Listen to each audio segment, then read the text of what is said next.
Ngayong araw nga ito ay kami ay nambitahan birthday sa aming kapitbahay. Siyempre guys, libre na yun. Wala na yung ano, no? Libre ulam, libre kain. O siyempre, so good agad yung ating mga kababayan, mga kapitbahay. Kaya hala, ayan. Ngayon lang ako nag-video-video kasi ayan, may nga katama na yan sila. May mga tama na yan. Hindi yan na mahihiya na. Kaming lahat. May tama na ng tuba. Charing. At saka yun lang yung ininom namin, tuba lang ininom namin. O, diba? O, yan. May paano-ano na. Pero kunti lang naman yung ininom namin, guys. Yung pampatulog lang ba? Kasi gabi na dyan. Ayan. Yung aming sumsuman is yung maskara ng mukha ng baboy at saka ginisa-gisa. Masarap siya, guys. Yun yung inano ko. Yung sinumsum ko dyan. Sumsum, yung pulutan. Tawag dyan. Sumsum sa waray, pulutan naman sa Tagalog, o diba? So ayan na nga guys, kinabukasan nga ay hindi pa pala. Ayan, kinabukasan na nga, ayan.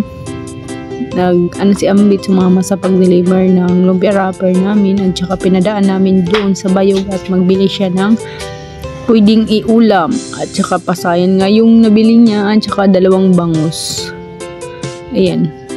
Ano niya mamaya. Yung tawag dito sa waray yung sinugba ba? Isusugba. Sa ano naman, sa Tagalog is inihaw. Ayun, inihaw pala yun. 2 pirasong bangus na malaki. Ayan yung nililinisan niya. So, ayan yung bangus. Ang laki-laki, 2 piraso. Tsaka habang ako ay mag-asikaso ng mga pasayan at nililinisan, o diba? Sisigang ko yung iba, tapos yung maliliit is natin igisa sa butter at garlic. Butter garlic shrimp ang tawag doon. Charis, naka-English. English si Manay Babing. O diba? Hindi ko maparinig sa inyo yung aming pinag-uusapan kasi nga may nagpapasounds na malakas dito sa amin. Kaya ayan, igigisa natin at sinigang sa pasayan. Masarap yun pag higop ng sabaw na maanghang-anghang na sabaw. Diba? Parang ang dami yung dumi guys. Parang may mga dahon-dahon yung yung pasayan. Sakto lang yung ano natin, yung isigang natin kasi baka hindi maubos. Masarap kasi yung ginisa. Ayan yung ating sisigang. Ayan, medyo marami-rami rin yung malalaki. Ayan. Sakto lang isang kainan. Tsaka yung iba, ayan. Natin niyang gigisahin. Masarap kasi yung ginisa. Ginisa sa butter at bawang garlic. Masarap yun. Ayan, marami siyang dahon-dahon. Yung pasayan, may dahon-dahon. Ilang beses ko siyang hinugasan. Matagal yung mga dahon-dahon. Para paggisa natin mamaya is maano na siya, yung malinis na siya. Yung pagtula pala is ano yun, tinanggalan ko siya ng bungot. So ay nakaka-ready na yung ating mga lagyan na natin yung mga sangkap. Luya, kamatis, sibuyas at saka yung green na sili. At saka nanguha ko ng alugbati doon sa amin likuran bahay. Ayan, kumukulo-kulo na. Lagyan na natin yung pasayan. Ayan, pasayan.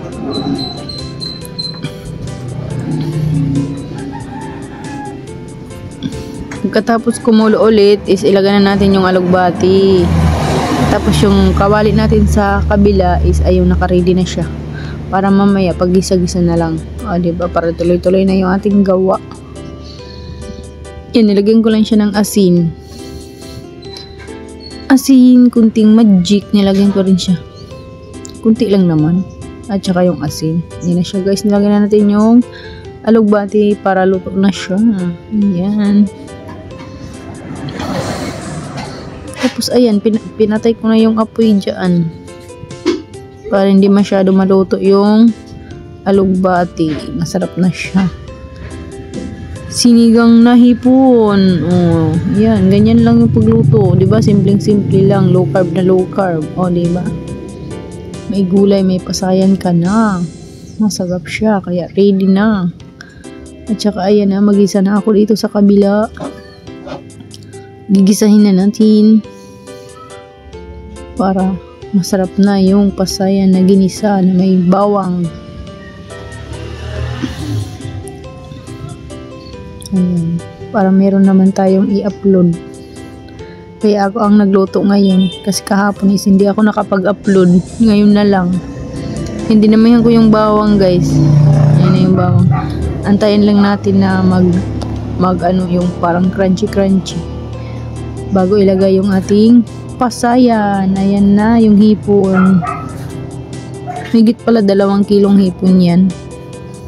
Diba? So ang dami. Ayan. Ayun, tumatalon-talon pa yung iba. Buhay na buhay pa. Ayan, tinakpan ko muna kasi nga tumalon-talon. Buhay pa yung iba. Ang bango-bango niya, guys. Pag nagisa kayo sa butter tsaka yung garlic, so super bango. Amoy pa lang, ulam na. Takpan natin ulit. So, ayan, nilagyan ko ng oyster. Oyster lang yung ating panlasa. So, ayan. Luto na siya lahat. Orange na yung kulay niya. Kaya okay na yan. Huwag masyadong lutuin natin kasi nawawala yung niya, yung parang juicy ng pasayan. Pag nagisa mo siya ng parang matigas. So ayan, kainan na. Yan na. Kainan na. Pinakain ko na si Alter. Ayan si Alter. Umupo na sa gilid. At saka si Ate Dronby. So ayan na yung ating kakainin. Kinuha ko yung lahat ng alugbati, nilagay ko dyan sa mangkok ko. Ayan. O, diba ang sarap-sarap magigop ng sabaw, matanggal sa hangover. Pangtanggal ng hangover. Sinigang na hipon na may alugbati. O, diba? Sarap-sarap nagkainan na.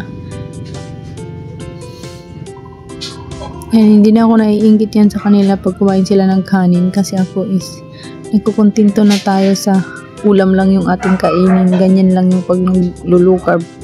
Huwag ka mainggit sa mga kumakain ng kanin. Isipin mo na pag kumain ka ulit, sakit pag kumain ka ulit ng kanin. Ganyan ang iniisip ko at nilalagay ko sa kukote ko. Minsan pag nasubo ako kunti lang, isang dakot, yun lang, parang inaano mo lang yung cravings mo sa